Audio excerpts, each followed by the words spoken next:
Small business owners are not talking about AI that much, but you know what they are doing? They're thinking about it a lot.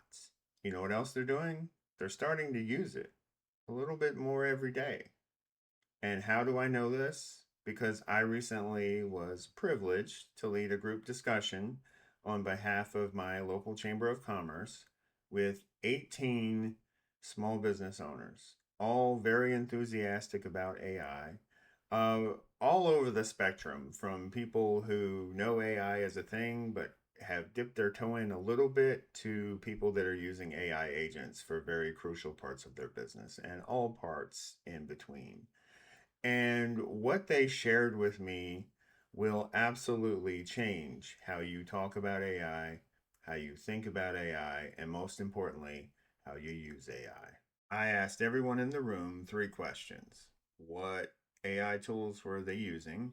What were their use cases related to their business? And what were some ways they were using it for fun? As far as tools they were using, it was the big three, as you might expect, with eight GPT users, six Gemini users, and four Claude users. Now, what's interesting about the Claude users is a couple of those were recent converts from GPT. So, what we're seeing is like people are introduced to AI through GPT, but then once they start trying some of the other tools, they're like, oh, this actually fits better for what I need it for. And with Claude, of course, it's how good it is at critical thinking, at being a strategic partner, and for creative writing. All things, of course, very important to the day to day of most small businesses. Tied with Claude, with four users, was Notebook LM, followed by three users who use Perplexity. And I want to spotlight these because these people are rightly concerned about AI hallucinations because Notebook LM allows you to restrict the data sets that you query from, and it also cites its sources. And then, of course, Perplexity also cites its sources. So it's a way to reduce the chances that any content you create is created from false data. Copilot also got three votes for people in the room who were using it.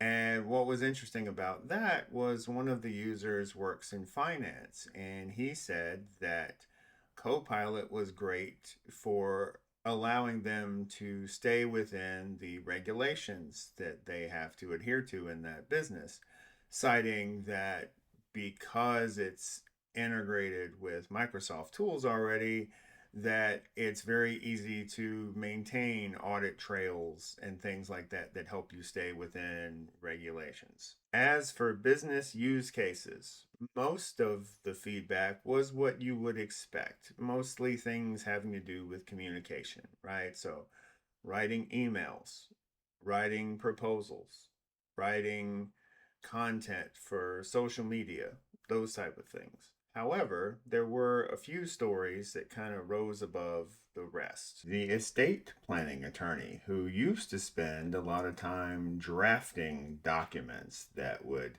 lay out the succession of assets after someone passes. Well, now a lot of people are using AI to DIY these documents that often have a lot of errors. So now what this person is doing is rather than drafting the documents, they are playing triage, cleanup on a lot of these documents. So the work is still there, it's just different. It's morphed into something else.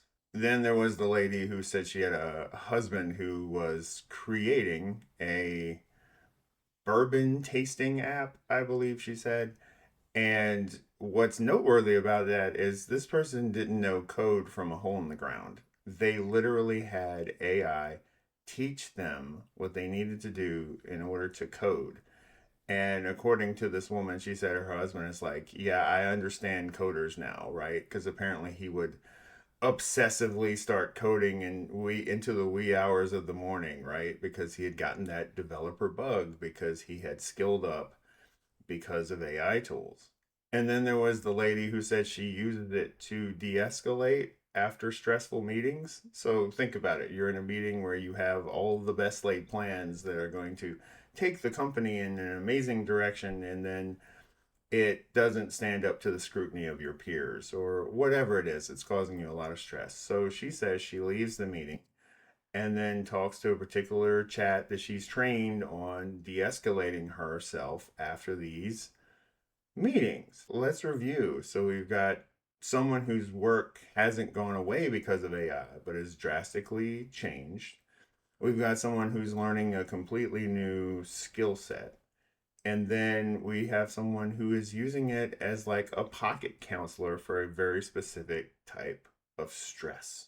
Now let's talk about fun stuff, because I did ask everyone in the room to try and give one example of how they're using AI for fun. I could probably make a separate video on all of the very unique and interesting ways people are using this tool.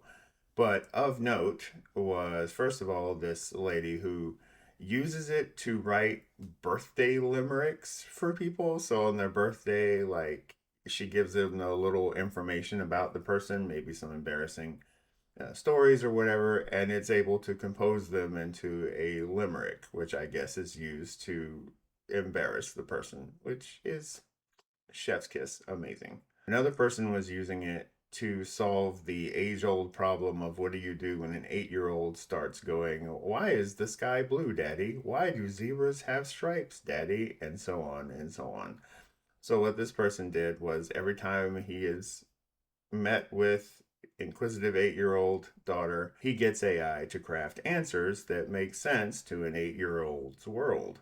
And then finally, there were a couple of folks that use it for travel planning, right? So, like one person was going to Japan, I think, the other one Yellowstone, and they both said, hey, so these are all the things that we want to do, things that involve like hiking and sightseeing and all of that. And like, this is how many days we have. So it was able to like calculate like hikes you could do, but then also baking in rest times and places where you could get some sightseeing in, but be restful to recover so that you could then do the next hike. So all kinds of logistical stuff it was able to calculate very easily. The final thing I'd like to cover about what I learned that day has to do with concerns, because there were many. First was specifically security concerns. I heard talk about things like data breaches, things like people talking about how much they have to redact when it comes to using PII. Another was employee misuse or over reliance. So we had one person was talking about how there are times where it feels like you spent 2 hours trying to get AI to do a thing that had you just had your mind set on fixing it yourself, you could have done it in 10 minutes. And like starting to identify those cases. And then there was someone else who was talking about they had a employee who used AI quote for everything, and he was concerned about one, the type of content that she was putting out as a result of this, and two, what was happening to her brain, right? And I've done videos about this, about people whose brains are going to start to atrophy, or at the very least be less skilled because they are depending so much on AI to do everything. And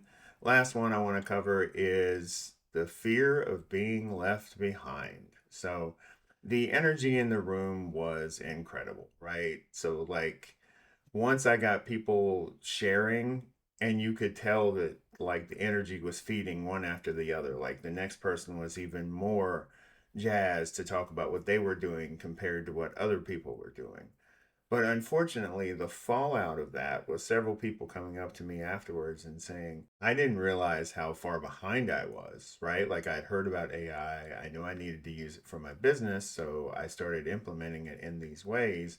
But then hearing what everyone else in the room was doing, I really need to figure some stuff out for my business. And that's why I made this video, because regardless of where you are on your life's journey, you've heard about AI. You know it's coming. Some of you have adopted it. Some of you have started to play around with it, and some of you still think, oh, that's the future. I don't need to be concerned with it. Well, the truth is, it's here.